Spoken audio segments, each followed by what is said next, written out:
Les amis, le doctorat ne doit pas devenir un blanchiment de l'imposture. Pour la simple raison que le, le monde, l'univers de l'enseignement et de la formation a été pensé autour de l'idée de spécialisation. C'est vous commencez votre processus d'instruction et de formation dès la maternelle, le primaire, le secondaire, puis l'université, par un processus de généralisation. Il est question de vous donner des connaissances un peu générales sur l'ensemble des questions, sur l'ensemble des sujets qui concernent la vie en société. Et progressivement, vous entrez dans une forme d'affinement qui vous conduit à une spécialisation. Certains, vers la fin du secondaire, vont choisir les études littéraires, d'autres des études scientifiques. Et lorsque vous entrez à l'université, vous avez déjà choisi un domaine qui est plus ciblé. Plus vous avancez donc dans le processus de formation à l'université et plus le champ de connaissances dans lequel vous apprenez s'affine, plus votre spécialisation se précise. Et donc lorsque vous faites un master, votre master est dans un champ scientifique bien déterminé, dans un domaine bien ciblé. Et lorsque vous faites une thèse de doctorat, finalement, c'est sur un sujet tout petit comme ça, tout précis comme ça, qui fait donc que pendant que vous vous spécialisiez, vous avez fermé votre regard sur une grande partie du champ de la connaissance. Et donc le fait d'avoir un doctorat sur une question ne fait pas de vous un savant.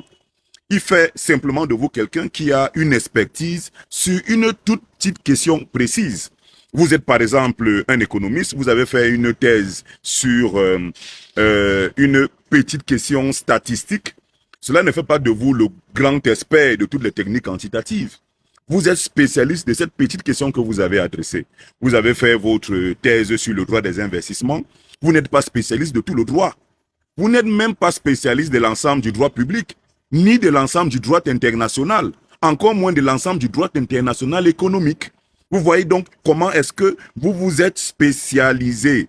Vous avez fait une thèse en droit des investissements qui rentre dans le grand chapitre du droit international économique, qui lui-même est une sous-composante du droit international qui est une autre sous-composante du droit public, le droit public qui est que l'une des maisons, l'une des deux parties du droit.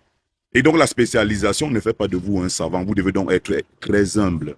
Et le maître mot ici en la matière, c'est ouverture d'esprit, c'est humilité, c'est posture d'éternel apprenant.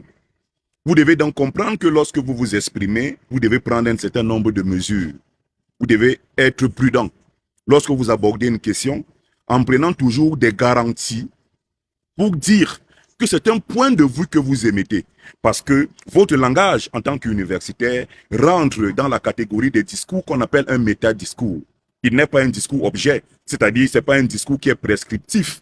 C'est un discours descriptif d'une réalité qu'on a objectivée. Et donc, un universitaire doit être très humble, comprendre qu'il ne sait pas tout, et plus il s'est spécialisé, plus il est devenu en réalité un infirme de la connaissance générale. Et donc, les amis, beaucoup d'humilité lorsqu'on est un docteur. Ce n'est que dans cette humilité que l'on continue à grandir, parce que nous ne savons pas tout. Merci.